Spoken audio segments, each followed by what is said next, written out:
Okay, I am absolutely delighted to be able to welcome our next speaker, somebody who I've never met in person, but our paths seem to cross in many different ways. So next up we have Christine Couser. And Christine is a secondary DHT in Perth and Kinross, I believe. And we have come across each other through various different platforms, but she's also a lead on Women Ed Scotland, which is where we have connected. So it's great to have you with us, Christine. How are you today? I'm good. A wee bit disconcerting that all I can see is my slides, but that's probably not too bad a thing that I can't see myself. And first of all, thank you so much for inviting me to speak today. I just want to caveat about, we're obviously going to be talking about radical candour, as you can see. And when it was announced on Twitter that I was one of the speakers, someone from work had said, oh, I wonder what Christine's an expert on. So I just want to start off by saying I'm a work in progress. I'm not an expert. I've been a DHT for a long time, education for a fairly long time, and other experience before, but I'm on a wee bit of a journey, and my journey has led me to radical candour. So I thought it was quite important to share that today, but I am caveating it with I'm not an expert, and I can't quite compete with Richard's picture of him with Barack Obama, but I will actually confess to having had a picture taken with the real David Cameron, so I'm sure that counts. So why radical candour? And I first came across radical candour quite a few years ago at a Pedigree event, and Jane Manelli, and I'm not sure if Jane's with us today, and she talked about radical candour, and it struck a real chord with me. So why did it strike a chord with me? So as I said, I'm a depute. So how can I, where do I add value? Where can I make the most impact that will support our young people? Because I genuinely believe, just as Billy said this morning about excellence being in the classroom, that's where we can make the most difference to our young people. So part of my role as a deputy is to ensure that those young people manage to stay in the classroom, but that's where the magic happens. So what is a depute? Where can I add the value? And I've had to think about this. I've been fortunate enough to have done the Columba 1400 Head Teachers Leadership Academy, and for any of the people who've done that, they'll know it's values based, and you leave with a value, and my value was perseverance, and that was my perseverance about how do I work with staff. Staff are our greatest asset, staff are our greatest resource. My job is to, and I'm going to steal some words from John Buchan here about unleashing that's within them, so making them better through themselves, not because I'm an expert and not because I know all the answers, but by supporting them to do so. So that's why I'm doing it. I've also had, if we look at, and I know David was maybe saying there's too many QIs, but looking at Higgius 4, if we look at that QI 1.4, and it talks about building and sustaining professional staff teams and about staff well-being and the pastoral care of staff. So that's really important to too.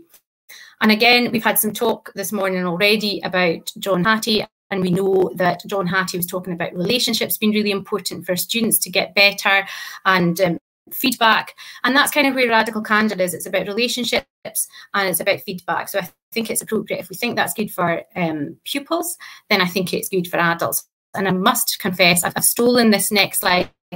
I've been struck today about how many of the themes cross over each other. So take this and take out teachers and put maybe middle leaders or senior leaders, and are we the guardians of those space that allow our staff to breathe and be curious and explore the world and be who they are without justification? So that's one of the aims that I'm looking at. I want to be that leader. As I said before, I'm a work in progress, but that's what I'm aiming for. So just as our students deserve that, so do our teachers. And again, that's been a theme today about where does the time and the space come to allow that to do properly? Where are we allowed to make mistakes? Where are we allowed to be vulnerable?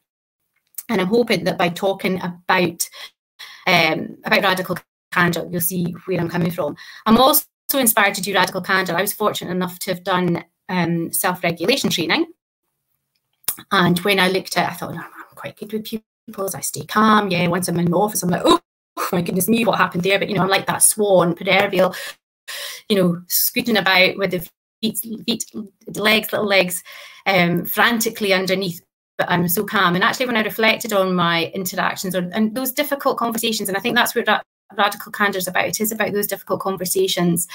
I felt I was okay with pupils. I felt I was okay with parents, but I didn't always feel I got it right with staff. So that was really important.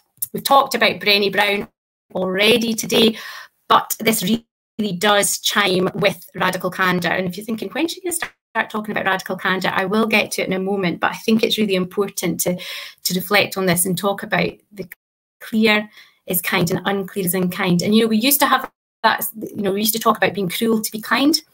I think let's replace the cruel with clear, and that's where we're going from. So what are the key messages about Radical Candor? And as I said, it stems from Kim Scott, who doesn't work in education. If you Google Radical Candor, you'll find their website. There's a great podcast there. There's a book that I've read that's great.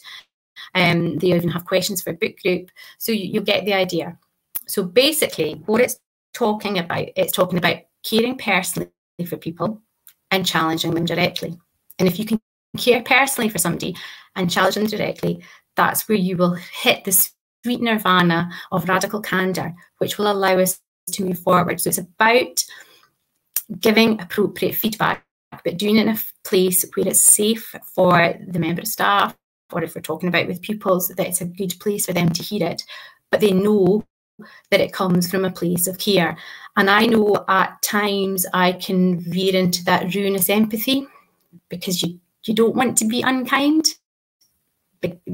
So you kind of sugarcoat it. Or how many times have you gone to have that conversation and you come back and think, because they said X, that knocked me off my path of what I was saying. And I know that at times I can slip into that ruinous empathy. On rarer occasions, I have to confess, and I'm sorry to confess it, I can hit and come across with that obnoxious aggression, challenging people and not doing it necessarily from a place of care, but doing it because I'm annoyed. So I do have to watch. I have got tendencies for that. Hopefully there's nobody listening today that's been on the receiving end of that, or hopefully people don't feel like they've been on the receiving end of that, but I am aware that I can drift into that quadrant. Don't think I go with the manipulative insincerity, but I think people could see that all the time. So it's about being honest, but doing it without shattering that, that person. And I think we can all think of a time when we've had feedback and it's just absolutely destroyed us and left us on the ground. And that's not what we're looking for. I think we can all think of a person that is a trusted, and again, trust's been a theme that's come up today as well, and we value their opinion. And actually, if they said anything to us, we know that it's coming from a place of care. Therefore, we'll listen to it and we'll take it on board. So it's about trying to get to that point of where we do that. So that's Radical Candor in a nutshell. When Kim Scott does her talk, she talks about, I can't remember if it was her or someone else, my apologies, but someone was out walking with their dog, and the dog was out of control and almost ran onto the road and almost got run over. And a passerby stopped them and said, I can see that you really love and care for your dog. And she's like, yeah, I really do. He said, but I need to tell you that if you don't train your dog or keep better tight hold of your dog, you're going to kill your dog. You know, so you need to be careful there. So again, there's an example of saying to the person, I know where you're coming from. This is not a personal attack on you, but this is about trying to get you better. And sometimes we're not in the right place to hear that. And sometimes we need to change the time and think about it. And again, Brené Brown and Dare to Lead talks about that. Are you in the place to give feedback? And are you in the place to hear that feedback? And sometimes we're not. And again, comes back to that time factor. And in schools, it's a really busy place, and we don't always have the time to do things properly and as we would want to do it. So we do have to try and manage that as best as possible. Do you leave it a lesson and then think, oh, they've got a class now, I can't go see them now? Do you leave it to the next day? So I think that is a tension and something that we don't have. What I will also say about the key messages that are coming through from Radical Candor, Kim talks a lot about this Radical Candor and challenge directly but care, but realise that you might actually have to fire the person. I'm not suggesting that that's the approach that I would want, but I do think we have to have a think about if staff are our greatest resource, and we need to work hard with staff to get them better if they need better. And you know, we can learn from staff too, but I think we can all look at times when people haven't been challenged about things that aren't good, and then it's been allowed to go on, and then it gets to the point where it's really difficult. So I think what I would be saying there, instead of us firing people, because that's not what we're about, I think there is a time and a place to be competence managed. Now, I think if we do the radical candor piece, we won't get there.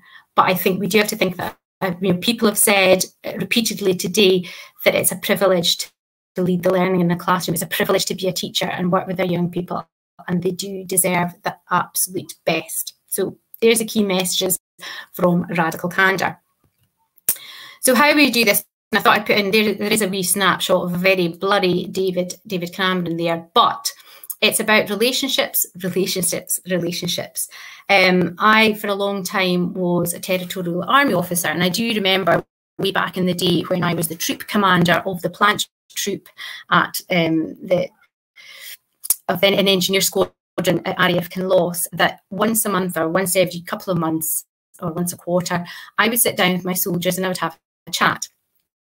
And there'd be a number of things that we did in that chat. At that time in the team, most of my soldiers had another job, so we would talk about their job and what they did out with the TA. We would talk about their family. We would talk about their hobbies.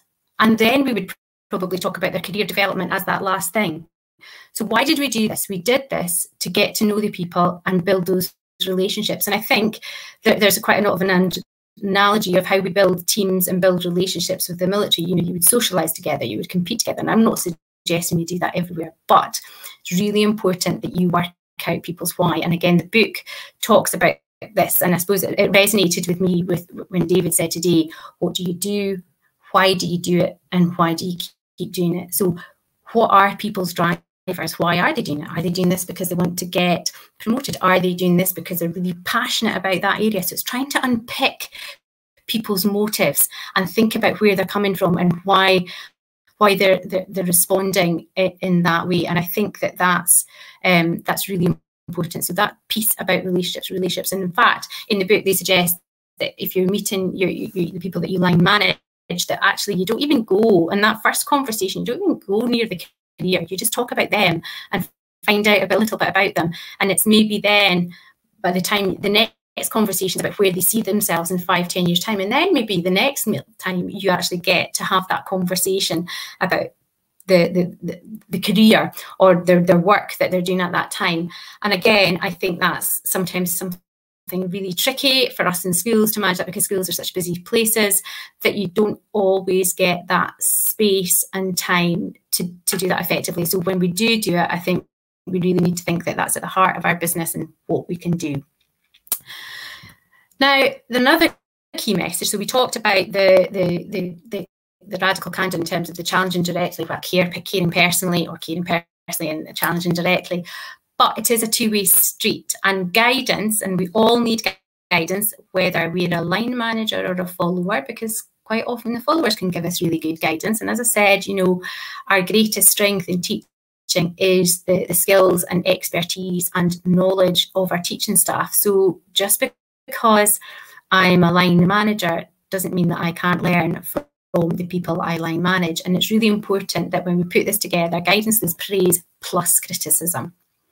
So again, it's going back to that message of clear being kind and unclear is unkind. So it's about getting from, it's about giving to, and it's also encouraging between. So if you can get to that, as I said, I've used that word before, that nirvana, where we can be having these open conversations, then that's a good place. So on my wall at work, I do have the challenging the caring personally and the challenging directly. I've got that up on my wall so we can have a chat with it when I'm having chats with people about this is what I'm trying to do. But I'm also keen to say to them, and you need to tell me. And sometimes maybe that's where you start. You need to tell me what I'm doing wrong and what I could be doing better, because I'm going back to that. My job as a deputy is to get the best possible outcomes for young people. And the best way for me to do that is to get the best possible out of people, and people need to be feeling safe and secure and valued in order to do that. But again, we can't shy away from the difficult conversations. But if we know we're doing it from a place of care, and we know it's not an attack and it's not a criticism, but it's really looking at feedback to get better. So, some points to ponder. Are your relationships where they need to be? And that can be difficult. You know, I just moved to a new school, which is fabulous, but I'm having to build relationships with pupils and staff, and it's just trying to build that. And, you know, once you've done that, you've got your goodwill in the bank, you've got that relationship, you know, you can fall back on it a little bit more. How do we strengthen those relationships? And have a think about your own feedback, whether it's feedback to pupils, whether it's feedback to people you line manage, or feedback to your line manager. Are you being clear, or are you being unclear?